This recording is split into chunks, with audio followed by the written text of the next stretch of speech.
Kuna breaking news hapa kuhusu kuzorota kwa afya ya Mheshimiwa Tundu Antipas Lissu, mwenyekiti wa taifa wa Chama cha Demokrasia na Maendeleo Chadema, ambaye tangu April 9 ya mwaka jana 2025 amekuwa gerezani akikabiliwa na kesi ya uhaini. Makala hii inazungumzia kuhusu taarifa hiyo mpya na ya kutisha ya kuzorota kwa afya ya Mheshimiwa Lissu, lakini pia makala inazungumzia hatua ambayo Mheshimiwa Lissu ameichukua ya kuwasilisha maombi ya dharura kwa Mahakama ya Rufaa ya Tanzania ili kesi yake isikilizwe haraka kutokana na kuzorota kwa afya yake. Sasa leo Machi 21 ya mwaka huu 2026 zimepatikana taarifa za kusikitisha kwamba afya ya Mheshimiwa Tundu Antipas Lissu imezorota, na kutokana na kuzorota huko, Mheshimiwa Lissu ameamua kuchukua uamuzi wa kuwasiliana na Mahakama ya Rufaa kuitaka ifanye maamuzi ya haraka kuhusiana na kesi inayoendelea kumkabili, kesi ya uhaini. Sasa taarifa hizi za kuzorota kwa afya yake zimethibitishwa na Mheshimiwa Lissu mwenyewe. Taarifa hizo zimepatikana katika mitandao mbalimbali ya kijamii, katika barua ambayo Mheshimiwa Lissu mwenyewe ameiandika kuipeleka Mahakama ya Rufaa ya Tanzania. Ili kukupa picha halisi, ni vizuri kukusomea hii barua ambayo nimeitafsiri kwa Kiswahili kwa sababu imeandikwa kwa Kiingereza. Kwa hiyo inaeleza hapa kwamba hati ya dharura, yani certificate of urgency, mimi Tundu Antipas Lissu mjibu katika shauri hili, ninathibitisha kuwa maombi haya yanapaswa kusikilizwa kwa haraka kutokana na sababu zifuatazo. Sababu ya kwanza ambayo Mheshimiwa Lissu ametaja katika barua hii ni kwamba kwa sasa niko kizuizini tangu tarehe 9 April 2025.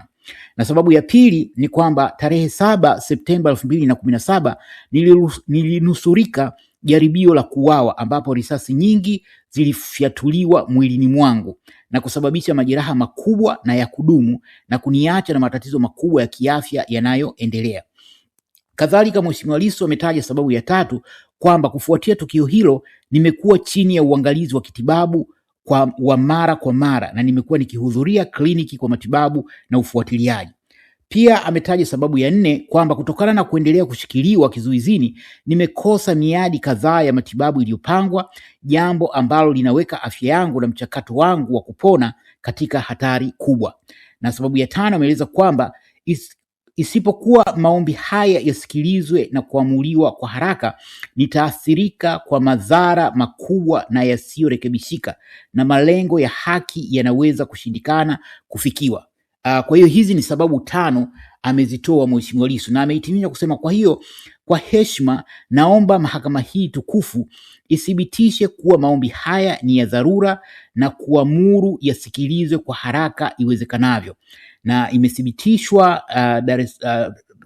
jijini Dar es Salaam na kusainiwa na Mheshimiwa Tundu Antipas Lissu na kuwasilishwa kupitia afisa mkuu wa gereza la Ukonga jijini Dar es Salaam, na maelekezo ni kwamba itumwe kwa mkurugenzi wa mashtaka DPP, huduma ya taifa ya mashtaka kanda ya Dar es Salaam, jijini Dar es Salaam. Kwa hiyo hii ni hati ya dharura ambayo imewasilishwa na Mheshimiwa Lissu kutaka kesi hii rufaa, kesi ambayo iko Mahakama ya Rufaa isikilizwe kwa haraka. Kwa hiyo kuna masuala makubwa mawili hapa. Kwanza ni taarifa kuhusu afya yake mwenyewe Mheshimiwa Lissu kwamba imezorota, na hii amethibitisha mwenyewe katika haya maandiko yake. Lakini la pili ni kuhusu kesi yake ambayo imekuwa ikisuasua kwa muda mrefu, na kwa hakika kwamba wiki 3 kuanzia sasa, wiki 3 kutoka sasa, tarehe 9 ya mwezi April, ambayo ni wiki 3 kutoka sasa, kesi hii itakuwa imetumia mwaka mzima. Kwa hiyo kwa muda wa mwaka mzima Mheshimiwa Lissu atakuwa amekuwa gerezani, na kwa hakika huu ni ukiukaji mkubwa wa haki zake za kibinadamu. Lakini licha ya ukiukaji wa haki za kibinadamu, ukweli mchungu ni kwamba Mheshimiwa Lissu ni kwa miujiza tu yuko hai mpaka muda huu, kwa sababu alimwagiwa lundo la risasi Septemba 7 ya mwaka 2017, na kunusurika kwake kwa hakika kunabaki kuwa ni muujiza ambao hata kuelezea kwa kweli nafsi inasisimka unapotazama hilo lililotokea na kuweza kunusurika. Lakini licha ya hayo, baada ya shambulizi hilo la Septemba 7, 2017, Mheshimiwa Lissu alikimbiziwa nchini Kenya, jijini Nairobi kwa ajili ya matibabu ya dharura. Na hali haikuwa nzuri sana, kwa hiyo ikabidi ahamishwe kutoka Nairobi na kupelekwa Ubelgiji ambako waliendelea na matibabu kwa takriban miaka mitatu, yale matibabu ya awali.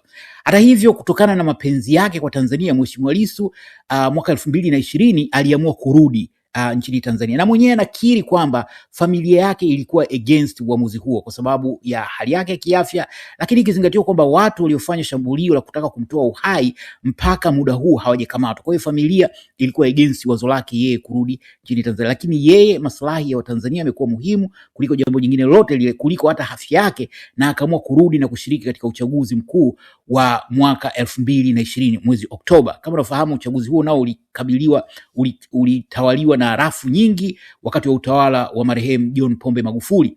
Na baada ya uchaguzi, Mheshimiwa Lissu alieleza kwa maisha yake yalikuwa yako hatarini, kwa hiyo aliondoka tena nchini Tanzania na kurudi Ubelgiji kwa kuendelea na matibabu. Hata hivyo, kutokana na mapenzi yake kwa Tanzania, akaamua kuweka rehani maisha yake, akaamua kuweka kando focus kwenye matibabu yake na kurudi tena nchini Tanzania, ambako pamoja na mengine yaliyojitokeza ni yeye kuwania uongozi wa juu kabisa wa Chama cha Demokrasia na Maendeleo Chadema, na hatimaye kufanikiwa kuwa mwenyekiti wa taifa wa chama hicho Januari mwaka jana. Hata hivyo, ushindi huo katika nafasi hiyo ya mwenyekiti wa taifa wa Chadema uliwatatiza wenye nchi, kwa maana ya Samia Suluhu Hassan, Chama cha Mapinduzi na vyombo mbalimbali vya dola, na mara moja wakaanza kumwandama Mheshimiwa Lissu yeye mwenyewe, lakini pia kukiandama Chama cha Demokrasia na Maendeleo Chadema. Na hatua kubwa zaidi ya katika kumwandama huko ilifikiwa April mwaka jana, ambapo Mheshimiwa Lissu alikamatwa huko Mbinga mkoani Ruvuma na hatimaye kuletwa jijini Dar es Salaam na kufunguliwa kesi ya mchongo ya uhaini. Sasa kesi hii kimsingi ilikuwa na sababu mbili za msingi, na zote zinamhusu Samia Suluhu Hassan. Ya kwanza ilikuwa ni kuhusu hofu ya Samia Suluhu Hassan kwamba kama Mheshimiwa Lissu angekuwa uraiani wakati wa kuelekea uchaguzi mkuu wa Oktoba 2025, basi kutokana na ushawishi mkubwa wa Mheshimiwa Lissu, uchaguzi huo usingefanyika, kwa sababu ajenda ya wakati ule ilikuwa ni no reforms no election, na ajenda ambayo mpaka sasa hivi kwa kweli ipo. Na kwa hakika baada ya Mheshimiwa Lissu kupata uwenyekiti wa taifa wa Chadema, akawa ameiboost hiyo ajenda ya no reforms no election, na kwa hakika watu wengi wakawa wamehamasika na kusikiliza zile hoja zilizokuwa zinatolewa na Mheshimiwa Lissu. Kwa hiyo hili la kesi ya uhaini ilikuwa ni harakati ya Samia Suluhu Hassan kumdhibiti Mheshimiwa Lissu, kudhibiti kasi yake, sio tu katika masuala ya uchaguzi, lakini kasi ambayo baada ya kuingia katika nafasi ya uwenyekiti ilikuwa ikizidi. Profile ya Mheshimiwa Lissu imekuwa kubwa kwa muda mrefu, lakini baada ya kupata uwenyekiti imekuwa kubwa zaidi. Kwa hiyo Samia aliona kwamba hapa kunahitajika kufanyika jitihada ya kumdhibiti. Lakini kubwa zaidi ambalo liliharakisha hatua za kumkamata Mheshimiwa Lissu ni ukweli kwamba akiwa huko Mbinga, Mheshimiwa Lissu alizungumzia kuhusu ufisadi ambao unamhusisha mtoto wa Rais Samia Suluhu Hassan, huyu anayefahamika kwa jina la Abduli. Sasa hili likafanya kwamba ile hatua ya kumdhibiti Mheshimiwa Lissu ifanyike haraka zaidi, kwa sababu alishaanza kuongelea kuhusu ufisadi mkubwa unamhusisha Abduli. Kwa hiyo hili likaharakisha kukamatwa kwa Mheshimiwa Lissu, na tangu wakati huo amekuwa gerezani. Kimsingi, na hili liko wazi, laiti Mheshimiwa Lissu angekuwa mtu wa kujali maslahi yake, kujali afya yake, kujali usalama wake, asingekuwa gerezani muda huu. Kitu pekee kinachomfanya Mheshimiwa Lissu kuwa gerezani muda huu ni mapenzi yake kwa Tanzania na Watanzania. Ni kwa kuwapigania Watanzania ndiyo imepelekea Mheshimiwa Lissu kuwa gerezani. Lakini licha ya hayo yaliyotokea, taarifa za hivi karibuni ambazo Just TV pia imeripoti ni kwamba Samia amekuwa akifanya jitihada kubwa za aina mbili. Jitihada za kwanza ni kuwatuma watu wake kwenda kuongea na Mheshimiwa Lissu, kumtaka akubali maridhiano, na endapo atakubali maridhiano basi ataachiwa huru. Kwa hiyo hii moja kwa moja inaashiria kwamba kesi dhidi ya Mheshimiwa Lissu ni ya mchongo, kwa sababu kesi ya uhaini, moja ya kesi kubwa kabisa kwa mujibu wa sheria za Tanzania, haiwezi kujadiliwa kwa mfumo huo kwamba unaenda kumtaka mtu akubali masharti fulani aachiwe. Kesi iko mahakamani, kwa hiyo iaachwe mahakama itende haki, japo mahakama inajulikana kwamba haiwezi kutenda haki. Lakini pili, Samia amekuwa akifanya jitihada kubwa za kuishinikiza familia ya Mheshimiwa Lissu ili wamshawishi akubali ajenda ya maridhiano. Na hili maridhiano linatokana na unyama mkubwa uliofanywa na Samia Suluhu Hassan kuanzia Oktoba 29, ambapo idadi kubwa ya Watanzania ilichinjwa kwa maagizo kutoka Samia mwenyewe.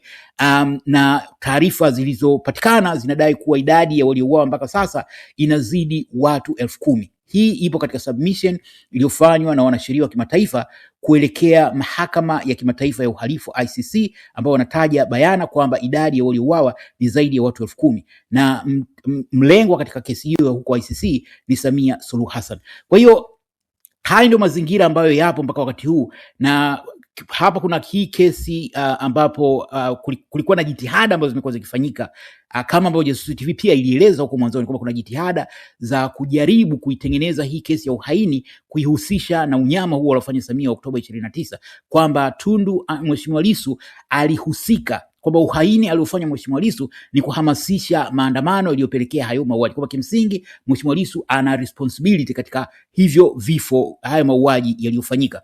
Na hili limeelezwa katika makala iliyopita iliyowekwa hapo juzi, iliyowekwa jana, kuhusiana na jitihada za Samia kuishinikiza tume ya Chande imtaje Mheshimiwa Lissu pamoja na Chadema kuwa ndio waliosababisha haya. Lakini kama ambavyo makala hii imeeleza, hali ya Mheshimiwa Lissu kiafya sio nzuri na amefanya hiyo ombi mahakama ya rufani ili kesi isikilizwe. Una maoni gani kuhusu haya? Karibu tuwe maoni yako hapo kwenye comment. Asante na kwaherini.